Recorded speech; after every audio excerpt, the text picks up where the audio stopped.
Can't remember. I have a baseball story. I appreciate. Go. My 9-year-old had his playoffs today. He hit the hit that gave them the go-ahead run to score at the bottom of the 9th inning. He did the walk-off? He had runners on first and second with 2 outs, and he hit it into right field. But it's the walk-off. Yeah, I guess so. Not a home run. But No, but it's the walk-off hit. I haven't touched the ground since. Did you see it? No, I was here. Did your wife go? She went there. Did she videotape it for you? She didn't video it, but I was on the phone with her when it happened, and I've never heard her scream. Oh, that's great. Never heard her scream loud. Tell her to get a phone with a camera. I know. Come on, you're on television. BlackBerry. It's See? terrible. It's terrible. Well, good for you. Thank you. Good feeling. I'm sorry. We're rolling. For so many kids and parents, whenever a new Pixar movie comes out, it ends up being the first movie that a person sees in the theater. Yeah. My son's first one was Nemo, and so I'm wondering if you remember the first movie you saw in a theater and who took you. Oh, well, you're entering rarefied air. The first movie I saw was a Western called Shane. Oh, fantastic. And, well, I'm going to stun you here. I saw it with Billie Holiday. Wow, okay. Yeah. And yeah, that was 1953. Okay. And right off the bat, did you know that this was something you were going to do? Yes. Yes? Because there's a little boy in that movie named Brandon DeWilde who looked like me. And even if he didn't, he looked like me. And it proved to me that a little kid, even though you're 4 feet tall, you could be 40 feet tall. Right. And yeah.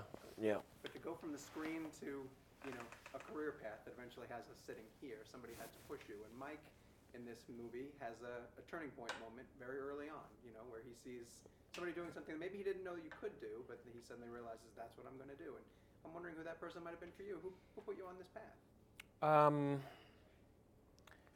A legendary comedian named Sid Caesar was the first really funny person I saw on television, again around that same time, and whose writing staff gave us, I didn't know it then, of course, but it's Mel Brooks, and it's Carl Reiner, and it's Larry Gelbart, and it's Neil Simon, and it's eventually Woody Allen, and it's, the people that really inspired me to want to be a comedian was that. And then I grew up in the 50s in a terrific time of television. We didn't have all of these shows. There was no computers and things, and you had to, if you wanted to change a channel, you had to get up and do it. There was none of that. And there was only like 4 channels then. Right. It was the major networks. It was Channel 2, Channel 4, Channel 7. Sure. Right. And that was it.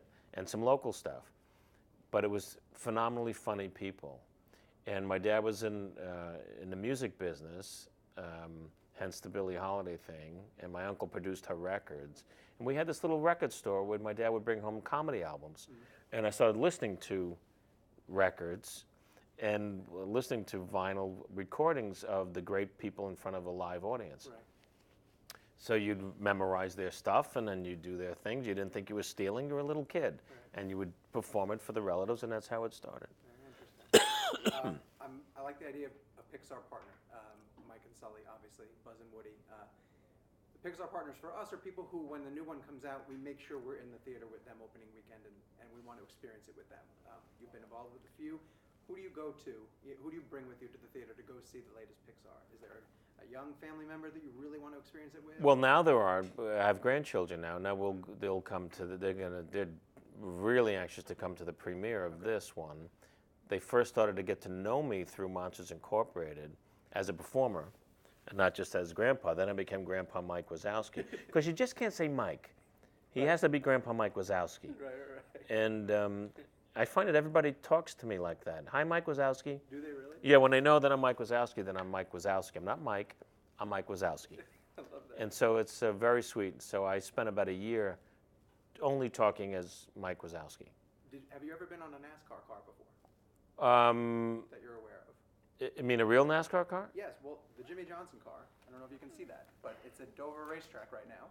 And my NASCAR friends from Charlotte, North Carolina sent me that to say that you guys are racing this weekend. And How Jimmy cool. Johnson is a very good racer. Oh, there's Sully on the door. There's Mike is on the hood. You're on the hood? Yeah. I'm on the hood. So anything you want to say to Jimmy to wish him luck in the Jimmy, keep your eye on the road. Thank you very much. really appreciate it. That's a thrill. Thank you very much.